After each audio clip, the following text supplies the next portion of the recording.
No one expected what would happen in the heart of Berlin on April 30, 1945. Trapped in the Führerbunker, he faced hours that would define history, and the horrors above would make him question every choice he'd ever made. Berlin in April 1945 was a city hollowed out by relentless bombardment, its streets shattered by shell craters and twisted metal, a skeletal ruin of what had once been the proud heart of the Third Reich. Buildings, once adorned with stone facades and ornate columns, now lay in blackened skeletons, their windows blown out, interiors gutted, doors splintered by artillery fire. Smoke clung to the winter air, acrid and heavy, curling through the streets in thick, dark tendrils that made breathing difficult, filling the lungs with a constant reminder that the war had finally come home. Even in the early mornings, when the sun strained weakly against the haze, the city seemed to move with a nervous, tremulous life of its own, the distant thud of tanks rolling over cobblestones, sporadic gunfire echoing from side streets, and the constant, low rumble of Soviet artillery battering the outer districts. Amidst this chaos, civilians and soldiers alike moved with urgent caution, eyes darting constantly, voices muted, each step a negotiation with the debris and danger that littered the streets. Beneath the city, the Führerbunker had become the improbable epicenter of this crumbling world. It was a subterranean fortress, reinforced with concrete and steel, yet confined, suffocating, and increasingly claustrophobic. Corridors were narrow, low, and dimly lit by flickering electric lamps, casting uneven shadows that stretched and contracted as though alive. The smell of damp concrete mixed with the staleness of recycled air and the faint, ever-present tang of fear. Every footstep echoed with an amplified tension, a reminder that outside the reinforced walls, the Red Army was advancing relentlessly from the east. Reports indicated that Soviet forces had crossed the Oder River days earlier, on April 16, pushing inexorably toward Berlin, and by April 20, they were only kilometers from the city's edge, artillery batteries hammering each day closer, shaking the ground beneath the bunker's foundations. The Führerbunker had transformed into a paradoxical world, a place of supposed safety, yet entirely dependent on the chaos beyond its walls to define the immediacy of survival or death. In one of the smaller chambers, a lower-ranking officer found himself isolated, separated from the higher echelons of command who clustered near the upper rooms where Hitler and his closest aides planned, dictated, and occasionally raged. His uniform, once crisp and orderly, was rumpled and dust-streaked from the long days navigating streets pockmarked by rubble. His boots were scuffed and caked with dirt from the debris outside, his hands perpetually stained with soot and the fine grime of bunker walls. Each day began with a fragile ritual, checking the limited supply of rations, listening for orders, observing the tension among the few who dared to move with urgency, and keeping track of time, a difficult task when the world above seemed suspended in smoke and fire. The officer's mind oscillated constantly between calculation and imagination, plotting routes, noting patterns of Soviet artillery fire, and imagining, over and over, the approach of the enemy and the impossibility of escape. He was young, not yet hardened by the years of fighting, yet old enough to understand the weight of every decision and the consequences of hesitation. The bunker was not just a collection of rooms, it was a network of purpose-built compartments, each with a distinct function, each a microcosm of the crumbling Reich above. Maps covered walls, marked in red ink with the shifting front lines, the outlines of Berlin districts, and the points where bridges and roads had been destroyed. Communications equipment rattled and buzzed intermittently, static-laden radio reports carrying news from the front lines. Every message that came through was a reminder that the world outside continued its violent momentum while the bunker remained artificially paused, a sealed stage on which only the actors inside could dictate motion. The officer observed the senior staff as they moved between rooms, their faces lined with exhaustion and apprehension. They spoke little, and when they did, it was in clipped phrases, heavy with authority but carrying undercurrents of panic that the young officer could not ignore. At night, the bunker's oppressive weight seemed to deepen. The absence of natural light distorted perceptions of time, the air grew thicker, and the low hum of ventilation systems became a constant presence, reminding occupants that they were isolated, entirely dependent on the fragile machinery keeping them alive. Occasionally, distant explosions would reverberate through the concrete floors, a stark reminder that the front lines were not static, that the Red Army's progress continued, and that each passing hour brought them closer. Soldiers and aides would pause to listen, to measure the distance of the blasts, to interpret each echo as either a threat or a temporary lull. Fear was palpable, not spoken aloud but shared collectively in the way hands trembled slightly, in the hushed conversations, in the way the young officer found himself repeatedly tracing the contours of escape routes in his mind despite knowing there were none. Despite the constant threat, life in the bunker persisted with a grim rhythm. Meals were minimal but rationed carefully, water was distributed sparingly. Daily routines involved maintenance checks, the recording of communications, and, occasionally, the delivery of new instructions from higher command, often orders that seemed increasingly divorced from reality. The young officer spent hours walking the narrow corridors, observing the behaviors of those around him, officers attempting to maintain discipline, clerks shuffling documents with mechanical precision, and aides carrying messages with grim determination. Every movement was punctuated by a sense of futility, yet a stubborn commitment to continue the semblance of normal operations persisted, as though ignoring the imploding world above might somehow postpone its consequences. Outside, Berlin's streets told their own story. Tanks rumbled through shattered avenues, civilian shelters crumbled under relentless shelling, and sporadic pockets of resistance erupted in desperate acts of defense. By April 23, reports filtered into the bunker that Soviet troops had captured key districts in eastern Berlin, pushing relentlessly westward. The city's once extensive tram lines and traffic arteries were broken, bridges destroyed, and communication disrupted. Each piece of news carried the weight of inevitability. The officer understood that the Red Army's advance was a tide impossible to halt. Yet, inside the bunker, the world contracted to a series of rooms, corridors, and fleeting decisions that felt both monumental and insignificantly small against the backdrop of a city in ruins. Psychologically, the officer was suspended between calculation and helplessness. Every sound above ground became a point of analysis: distant explosions, the staccato of rifle fire, the occasional shriek of collapsing masonry. Each step, each command received from the upper rooms, carried immense consequence. The weight of isolation pressed against his chest, the knowledge that his survival depended not only on skill but on the movements of thousands of others, both allies and enemies.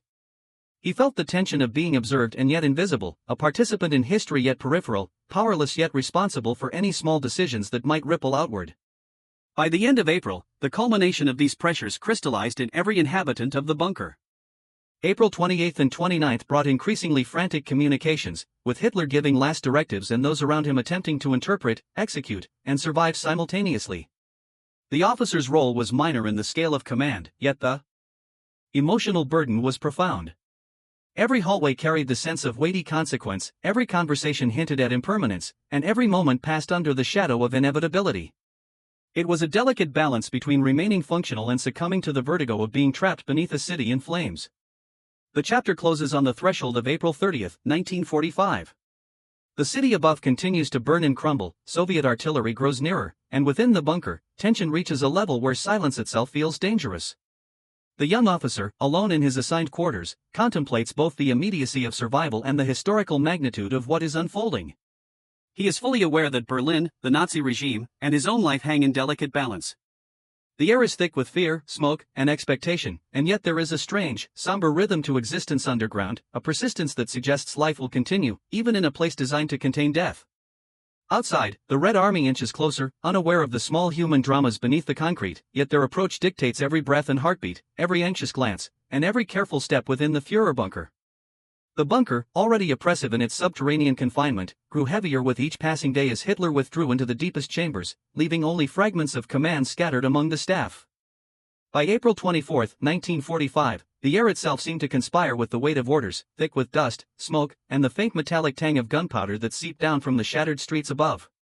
Every room became a prison of concrete and steel, narrow corridors winding into one another, low ceilings pressing on the shoulders, and dim, flickering lights casting long shadows that danced like ghosts along the walls. The young officer assigned to a small, windowless room felt this pressure more acutely than ever. His quarters were little more than a narrow chamber, bare concrete walls reflecting the harsh glare of a single overhead bulb, the floor cold and uneven, the only furnishings a metal cot and a small desk cluttered with dispatches, maps, and ration tins. Movement within the bunker was carefully monitored, each step echoed against the walls in a hollow drum, making every sound feel amplified, as though someone could trace the trajectory of his thoughts by the faint creak of his boots. The orders that arrived from the inner sanctum of the Führer were precise, often contradictory, and increasingly detached from the reality outside. Messages relayed via couriers and the occasional static-laden radio report carried news of Soviet advances with alarming detail. On April 25, intelligence indicated that Red Army units had crossed the Spree River in the eastern districts of Berlin, their armored columns breaking into residential neighborhoods, pushing civilians and German defenders alike toward chaos and panic. Yet within the bunker, the instructions remained rigid: maintain positions, conserve resources, and follow protocol to the letter. For the young officer, this juxtaposition between the immediacy of danger outside and the formalistic rigidity inside created a gnawing tension, an internal dissonance that he could neither escape nor fully articulate. Each command, no matter how mundane, became a test of endurance, demanding mental focus and compliance even as the world above him fractured irreversibly.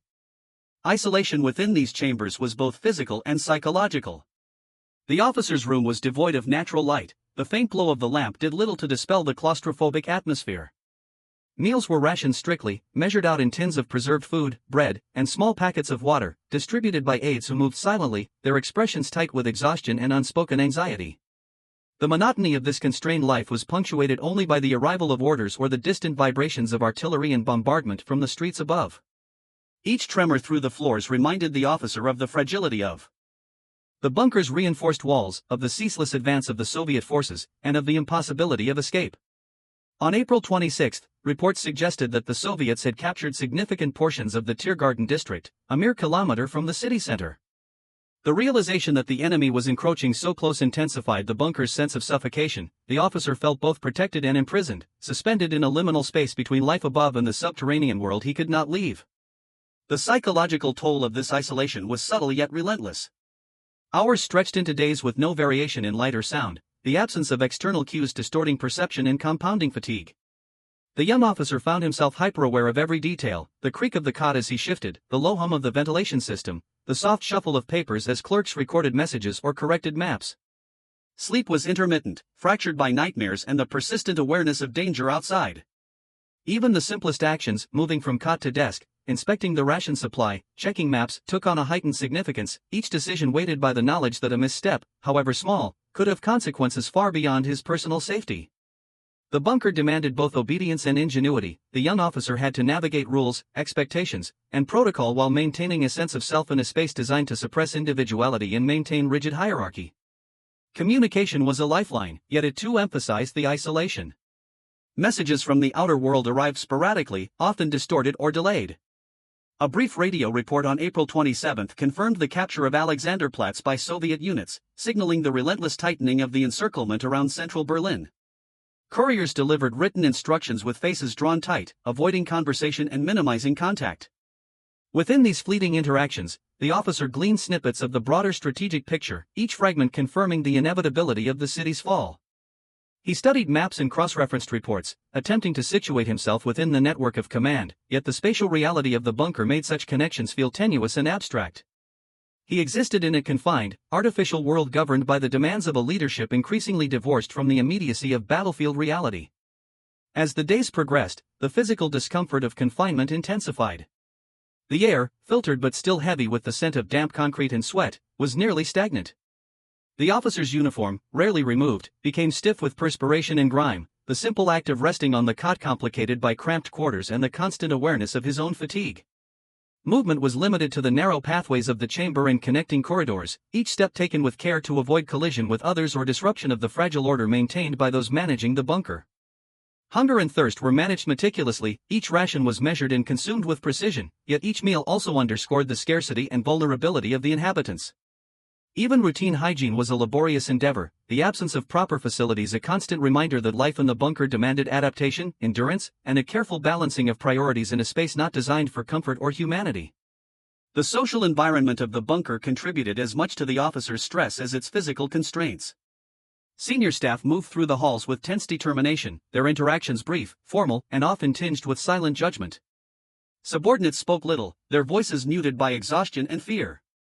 The young officer observed them carefully, noting the small gestures, the avoidance of eye contact, the subtle ways in which panic or despair might emerge. He learned quickly to read these cues, to anticipate reactions, and to calibrate his own behavior accordingly.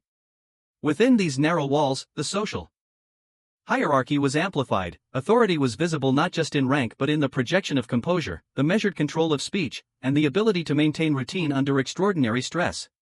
By April 28, the psychological strain had deepened. The officer had internalized the patterns of life in the bunker, the sequence of ration distributions, the schedule of radio messages, the cadence of footsteps along the corridors. He measured each day not by the sun, absent in these underground chambers, but by the arrival of reports and the rhythm of movement around him. He felt the oppressive tension in every corner, the walls, the ceilings, the narrow hallways, and the shared air all seemed to conspire to heighten awareness, to amplify fear, and to magnify the significance of each small action. The isolation was both literal and figurative. Even surrounded by other humans, he was acutely aware of the solitude imposed by circumstance, responsibility, and survival. As the chapter reaches its culmination, the officer contemplates the precariousness of his situation. Orders from the inner sanctum remain rigid, yet increasingly irrelevant in the face of the city's collapse. The isolation, both imposed and internalized, shapes his perception of every moment: the rustle of a paper, the distant vibration of artillery, the movement of a colleague along a corridor. Each sensory detail is heightened, every small decision carries weight, and the passage of time is measured in anticipation, endurance, and the quiet accumulation of stress. By the final hours of April 29, the officer's consciousness is dominated by the dual awareness of confinement and the world outside, a tension that will carry him into the events of April 30, when the broader historical consequences of the bunker's isolation become undeniable, and the human toll of these final days crystallizes in full clarity. By April 29, 1945, Berlin was a city caught between the unrelenting advance of the Red Army and the fragile, crumbling defenses of a regime in collapse. From beneath the streets, in the reinforced corridors of the Führerbunker, the sound of artillery became omnipresent, a constant low-frequency vibration that reverberated through concrete walls and steel supports, reaching the ears and bones of those trapped inside. Every distant explosion, every muffled crash above ground, carried with it the unmistakable weight of inevitability. For the young officer confined to his narrow room, these noises became more than mere auditory stimuli. They were markers of time and movement, indicators of the Red Army's slow but unstoppable encroachment, and reminders of the futility of traditional military calculation in the face of overwhelming force. The earth trembled with each passing tank, each shell that struck nearby buildings, and even the artificial barriers of the bunker seemed unable to shield the senses from the chaos above. Outside, Soviet units had advanced aggressively through the eastern districts. On April 26, reports indicated that they had captured the districts of Friedrichshain and Lichtenberg, pushing armored columns ever closer to the heart of the city. By April 27, artillery positions were within 2 kilometers of the city center, their gunfire shaping the daily rhythm of life underground. From the bunker, the young officer could hear the faint rattle of machine guns and the occasional, unmistakable roar of tanks crossing streets pocked with debris. Smoke from burning buildings drifted down through air shafts and ventilation ducts, carrying the acrid smell of charred wood, burning plastics, and scorched masonry into the rooms below. These smells mingled with the stale, recycled air of the bunker, creating a suffocating environment that weighed on the lungs and heightened the psychological tension that had been steadily building for days. Within the bunker, discipline was fragmenting in subtle ways. Officers and clerks moved with an almost mechanical precision, performing routines with the rigidity of trained habit, yet their expressions betrayed exhaustion and despair. The young officer observed his peers carefully, noting the tremor in a hand as it passed a message, the unsteady gait of a clerk after days without proper sleep, the nervous glance of a subordinate officer as he returned from the outer rooms where news was first received. Each movement, each gesture, carried significance. The social and operational hierarchy of the bunker, once rigidly enforced, was beginning to erode under the dual pressures of confinement and external threat.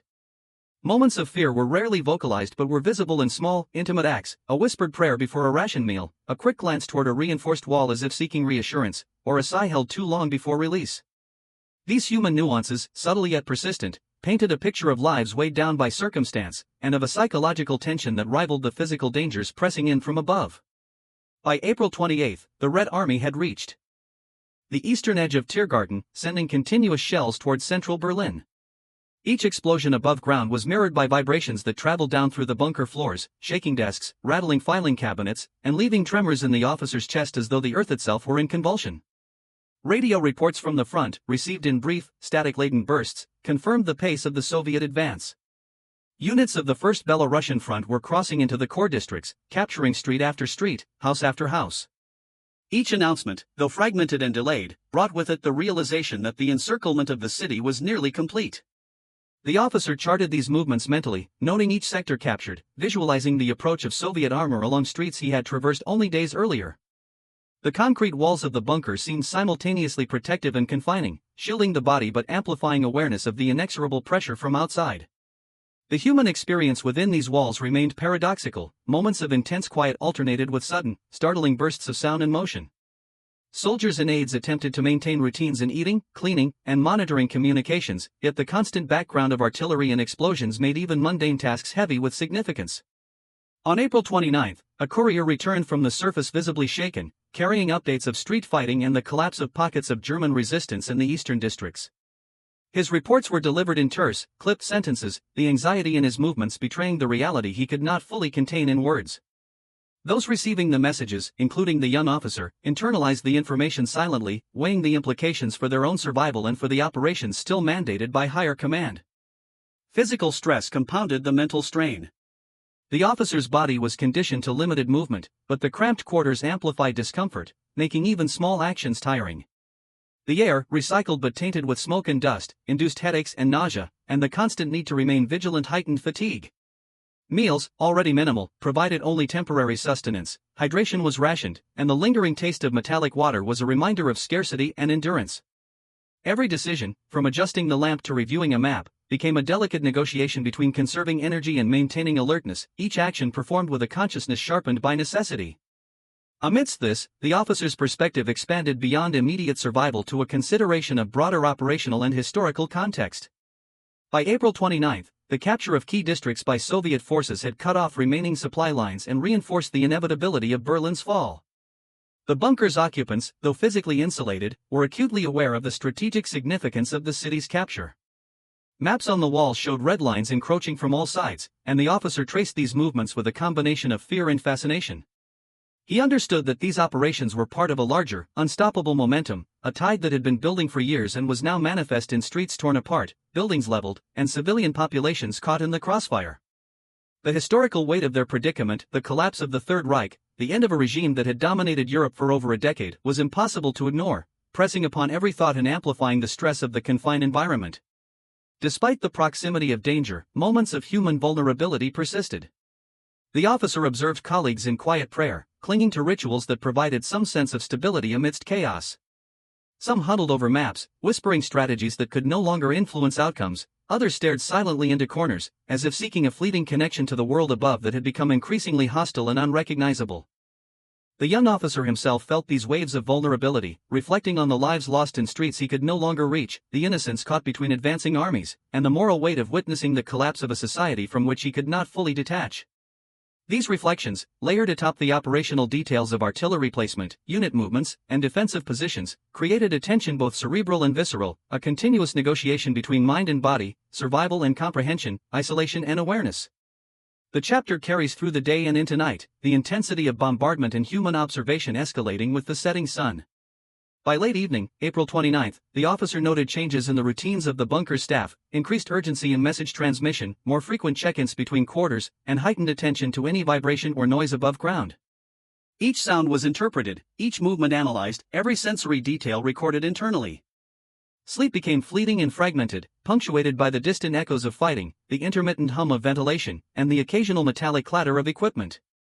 Psychological endurance was tested not in dramatic moments of action but in the relentless continuity of tension, the subtle, unending pressure of living in a space where danger was constant and escape impossible.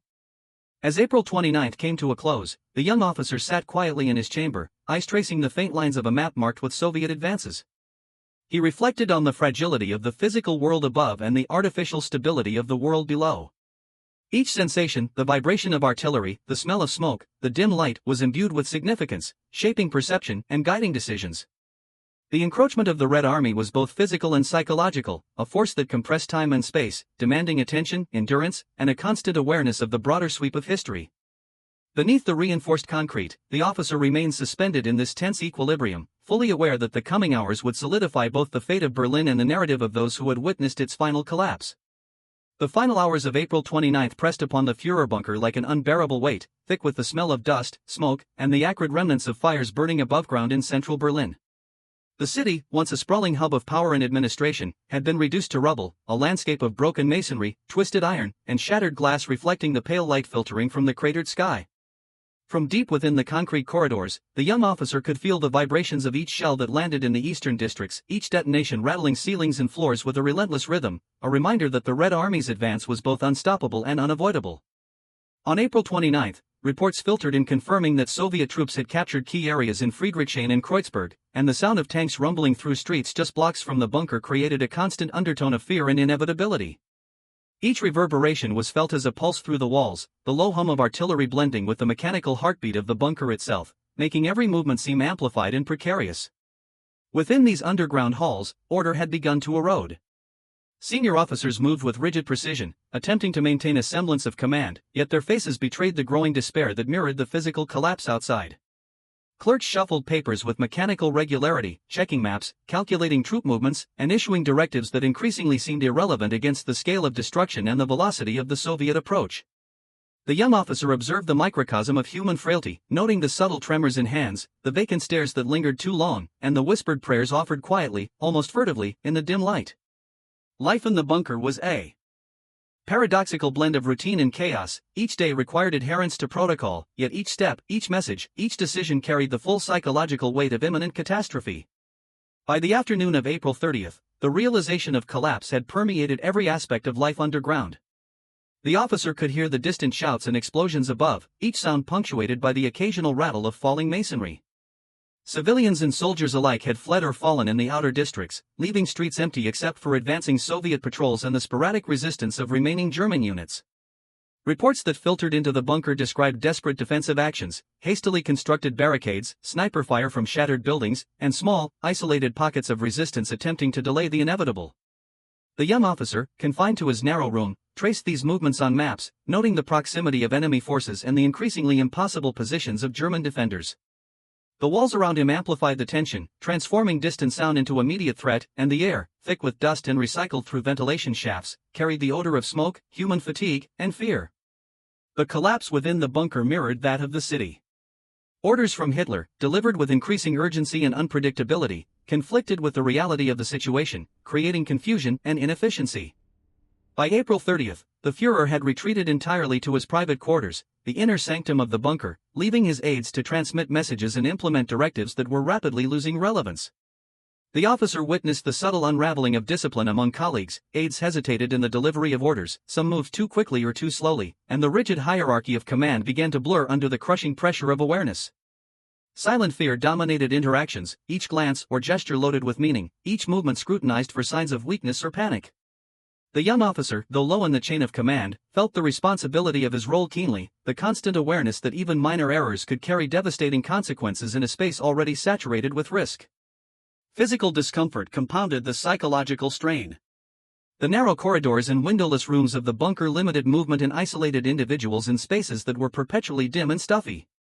Rations, though carefully distributed, were minimal. The officer felt the pangs of hunger alongside the stiffness of prolonged confinement, and the lack of fresh water intensified the sense of endurance required merely to exist. The noise above ground, combined with the mechanical hum of ventilation and the occasional creak of steel and concrete, prevented restful sleep, leaving the officer in a near-constant state of heightened awareness. Every sensory input, vibration, odor, light, or sound, carried significance, demanding attention, interpretation, and response.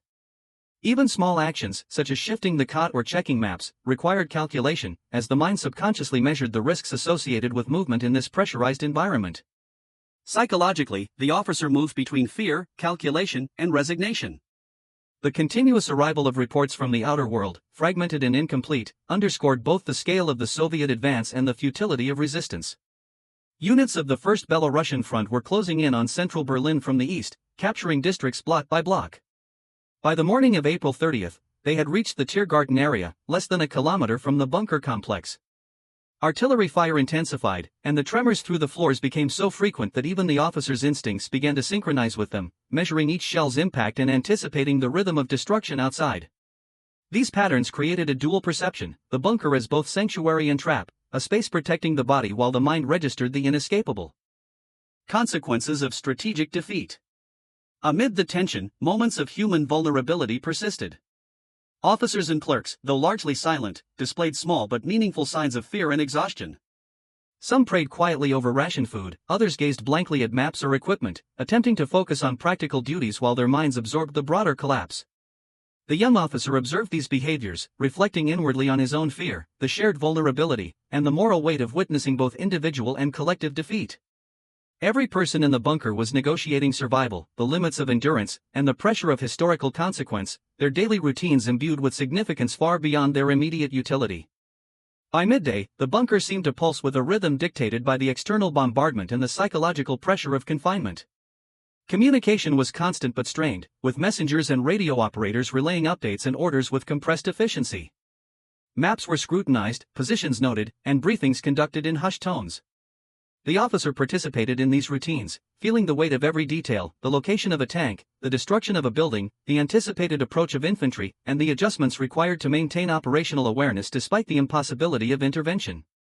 The distinction between immediate threat and distant reality blurred, with each sensory cue reinforcing both the urgency and the inevitability of collapse.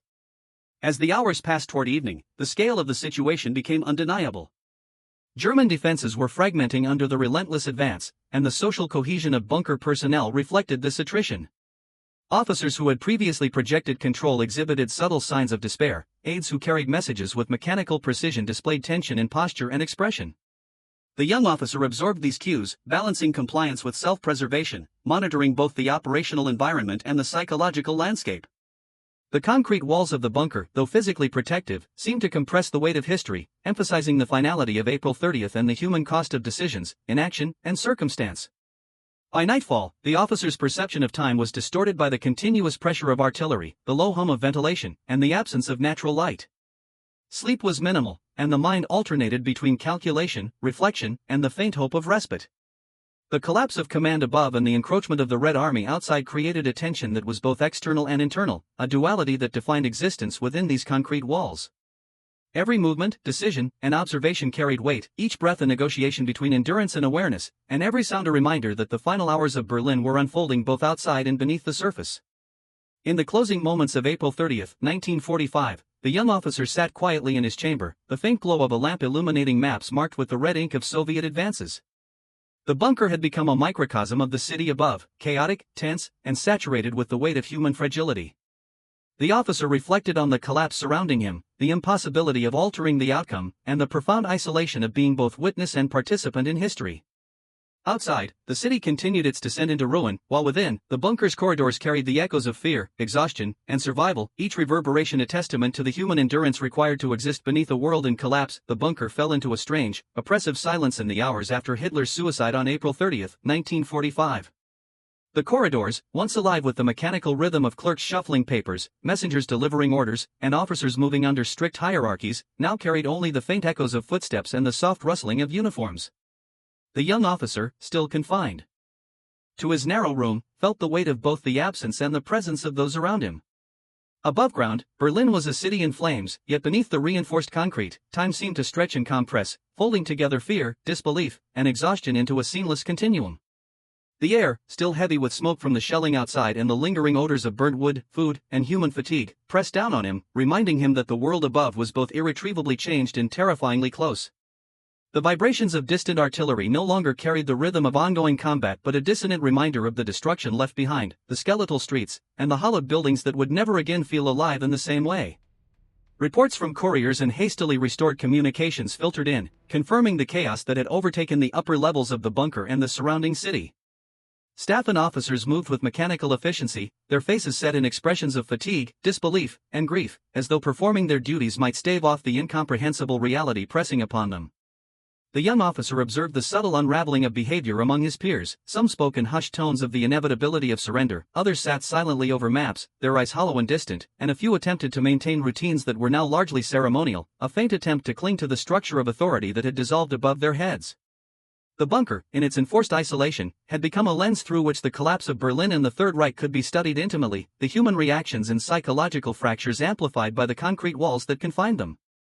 The officer's own movements were measured, deliberate, and cautious, a reflection of the environment itself.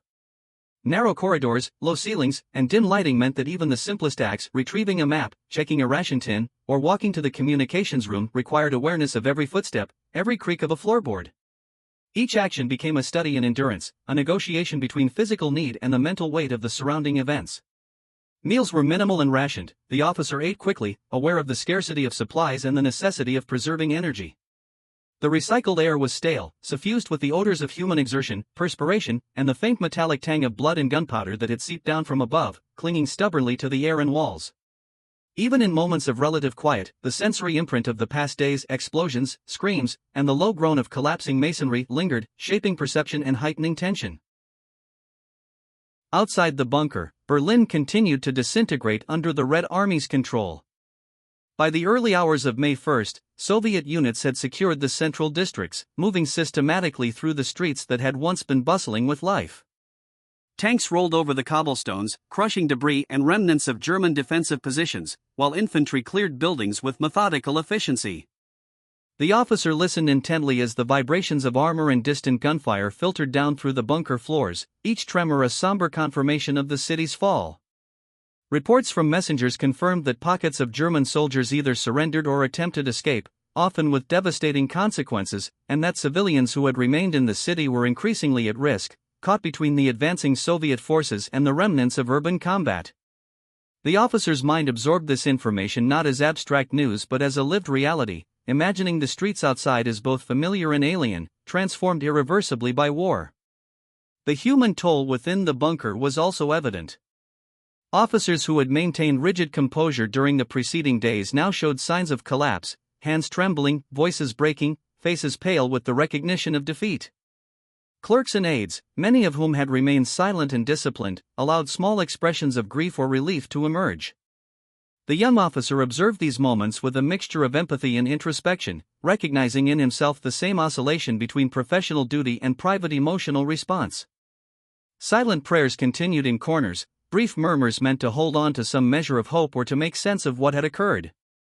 Despite the exhaustion and despair, there was a pervasive sense of human resilience, a recognition that survival in any form required observation, compliance, and careful management of both physical and psychological energy. By midday, the bunker's operational focus had shifted from command to endurance. Messages were relayed regarding surviving units, remaining supplies, and the status of escape routes, though the practicality of these communications was limited. Maps were updated, positions of enemy forces noted, and small adjustments made to the internal routines that sustained life in the confined space. The young officer moved through these routines methodically, cataloging the positions of colleagues, noting areas where fatigue was most evident, and observing the microcosm of human behavior as it responded to extraordinary circumstances.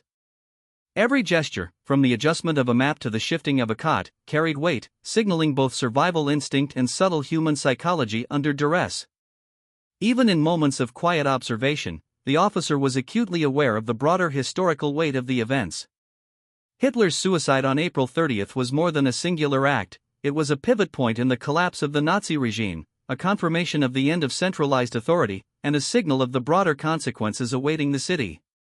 The officer reflected on the moral and psychological implications of witnessing history unfold from a place that was at once protected and isolated. The reinforced walls of the bunker allowed a unique perspective on events, amplifying the human cost, the immediacy of decision-making, and the subtle fractures that occurred when an entire system of authority disintegrated beneath the pressures of defeat. By late afternoon, the bunker's atmosphere was characterized by a mixture of exhaustion, tentative relief, and lingering tension. Staff moved through corridors with careful deliberation, completing tasks necessary for survival, yet the overarching awareness of collapse colored every action. The officer took a moment to examine the maps, cross-referencing positions with reports from the front, and noted that Soviet control had reached nearly every central district of Berlin. The streets outside were no longer contested in any meaningful way, the advance was methodical, and resistance had largely dissipated. Within the bunker, the officer observed the delicate balance of maintaining functional routines while absorbing the reality of defeat, recognizing that even in confined quarters, the psychological consequences of warfare were profound. As evening fell on May 1, 1945, the bunker's occupants began to settle into the rhythms of survival amidst defeat. Conversations were brief, movements deliberate, and actions measured with the understanding that each person's endurance would be tested in the hours to come. The young officer remained alert, noting changes in behavior, monitoring communications, and reflecting on the broader implications of what he had witnessed. The reinforced walls that had once seemed protective now carried the weight of memory, sensory impressions, and the psychological imprint of the past days. Every sound, smell, and vibration was a reminder of both the external reality and the internal experience, the juxtaposition of survival and historical consequence shaping every perception. In the quiet moments before night fully descended, the young officer allowed himself to contemplate the magnitude of what had occurred. Berlin had fallen, the Nazi regime had effectively ceased to exist, and yet, within the confined, insulated world of the bunker, life continued in its minimal, deliberate rhythms. The human response to catastrophe, the subtle interplay of fear, fatigue, and resilience, was etched into the behaviors of every occupant. The young officer understood that survival was both a physical and psychological negotiation, and that the lessons of endurance, observation, and adaptation would remain with him long after the concrete walls had been abandoned, the city reconstructed, and history recorded. By early May 1945, the Führerbunker was a hollowed echo of its former function, the reinforced concrete walls sheltering only the sparse survivors who had endured the final days of Berlin's collapse. The young officer, now fully aware of the enormity of what had transpired, moved through the corridors with a measured caution born of exhaustion, observation, and the lingering imprint of fear. Outside, the city lay in ruin, streets fractured by artillery, buildings reduced to skeletal frames, and the air thick with smoke that lingered long after the fires had burned themselves out. The Red Army had completed its occupation of central Berlin, systematically securing districts block by block, and the remnants of the German military either surrendered, fled, or lay scattered among the rubble. From within the bunker, the officer could feel both the protective weight of the concrete and the immense void of the world above, a city now largely silent except for distant patrols, the occasional collapse of weakened structures, and the hum of armored vehicles passing through fractured avenues. The psychological toll of survival weighed heavily. Each occupant of the bunker carried an indelible imprint of the final hours, the desperate movements, the whispered conversations, the subtle unraveling of authority, and the quiet moments of individual terror and reflection. For the young officer, these experiences had become a layered consciousness in which every sound, smell, and vibration triggered associations with past events. The faint odor of dust and smoke, the low hum of ventilation systems, and the uneven glow of lamps all acted as reminders of confinement, fear, and endurance. Human interactions, now stripped of pretense and formality, revealed raw emotions, grief for comrades lost, relief at survival, and a pervasive awareness of being witnesses to history at its most unvarnished and tragic. Outside, the Soviet presence imposed a rigid, inexorable structure on the ruined city. By May 2, 1945, the Red Army had completed the encirclement and systematic clearance of the central districts, securing key administrative buildings, communication hubs, and military installations. Streets once familiar were now foreign landscapes, layered with rubble, the detritus of conflict, and the remnants of lives interrupted. Tanks and infantry units moved through the avenues with methodical care, ensuring that resistance was minimized and that any remaining German forces were neutralized. The young officer, confined below, traced these movements mentally, understanding both the tactical and human implications. Each advance, each captured building, reinforced the collapse of the world he had known, and the absence of German authority above ground magnified the psychological impact of survival within the bunker. Within the bunker itself, the routines of survival had become skeletal and deliberate. Meals were minimal, rationed with care, water was monitored, and the remaining occupants moved through corridors with a quiet efficiency born of both necessity and habit. The young officer found himself observing colleagues with a new lens, recognizing not only physical exhaustion but the deeper marks of trauma. Hands trembled subtly when performing routine tasks, eyes lingered too long on maps, as though trying to reconcile spatial realities with emotional comprehension, and whispers of reflection, muted, almost imperceptible, circulated among the group. Each individual negotiated both endurance and memory, aware that the weight of events would persist far beyond the immediate confines of the bunker. The historical significance of April 30th and the days immediately following became increasingly tangible to the officer as he reflected on the broader consequences of the collapse. Hitler's death marked not merely the end of a command structure but the symbolic and operational cessation of the Third Reich itself. Berlin, once the beating heart of Nazi administration, was no longer a city under German control. Its fall represented both a tactical defeat and the definitive historical closure of a regime that had dominated Europe for over a decade. From his underground vantage, the officer perceived these events as both abstract and intensely immediate, the juxtaposition of personal survival against the tidal sweep of history sharpening every thought, observation, and decision. As the hours and days passed, the officer also became aware of the human dimensions of historical legacy. Survivors, displaced soldiers, and local civilians all faced a world irrevocably transformed. The bunker, once a symbol of protection, now existed as a temporal and symbolic space, holding the memory of the collapse in its walls. Conversations, even in hushed tones, began to focus less on operational directives and more on recollection, reflection, and the interpretation of what had been witnessed. The young officer noted that these exchanges, though limited, were acts of processing history in real time, cataloging events, negotiating memory, and grappling with the moral weight of both observation and survival. Psychologically, the officer found himself negotiating multiple dimensions of experience. He was a participant, constrained by circumstance, yet also a witness to events whose consequences would extend far beyond the immediate bunker walls. Every sensory impression, the echo of distant artillery, the smell of smoke and dust, the faint creak of steel in the corridors served as both reminder and lesson.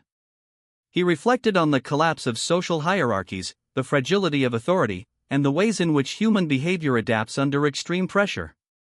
Even minor actions, once routine, now carried symbolic and practical weight, shaping the perception of survival and historical relevance. The officer's reflections also extended to the broader moral and philosophical consequences of what had occurred. The fall of Berlin, the deaths of thousands in the final weeks of the conflict, and the survival of a select few all created a complex interplay of guilt, endurance, and observation. He considered the ethical dimensions of witnessing both violence and human endurance, the burden of memory, and the responsibility inherent in survival. The reinforced concrete of the bunker, though protective, became a repository of both tangible and intangible weight, the physical confinement of the body and the enduring imprint of lived experience under extreme historical conditions.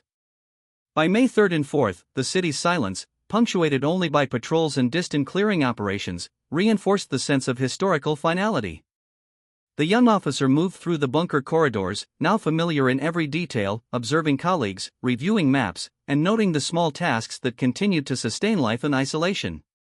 Despite exhaustion, a sense of reflection emerged, as the immediacy of survival gave way to the contemplation of consequence. The officer understood that history would record the collapse of Berlin in broad strokes, but the nuanced human experience, the fear, endurance, observation, and adaptation within the bunker was an intimate truth visible only to those who had lived it. In these final hours, the bunker became both a protective cocoon and a witness to history. The officer, conscious of both physical confinement and historical significance, reflected on the events of April 29 and 30, the days that had defined not only the city but also the regime it had housed. The encroachment of the Red Army, the collapse of command, the psychological and physical strain, and the endurance of the survivors coalesced into a layered understanding of human resilience and vulnerability. Every vibration, smell, and sound within the bunker was a reminder of the broader sweep of history, the personal consequences of survival, and the enduring legacy of the collapse witnessed from beneath the city. By the end of May 4, the young officer sat quietly in his chamber, the faint light of a single bulb illuminating the worn maps and ration tins that had defined the final days. He understood that survival had been measured not only in hours or rationed meals but in observation, endurance, and the ability to reconcile immediate experience with the unfolding historical moment.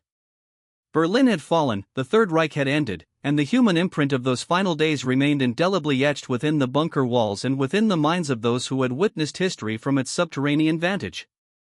In this quiet, reflective state, the officer's experience merged the personal, operational, and historical dimensions of collapse, creating a comprehensive understanding of the human and historical legacy that would endure long after the city above began to rebuild and the chronicles of war were written. If you want to uncover the untold stories that shaped the fate of nations, hit subscribe to WW2 Impact and turn on notifications. Every day, we bring history's most intense moments to life so you never miss the truth that textbooks leave out.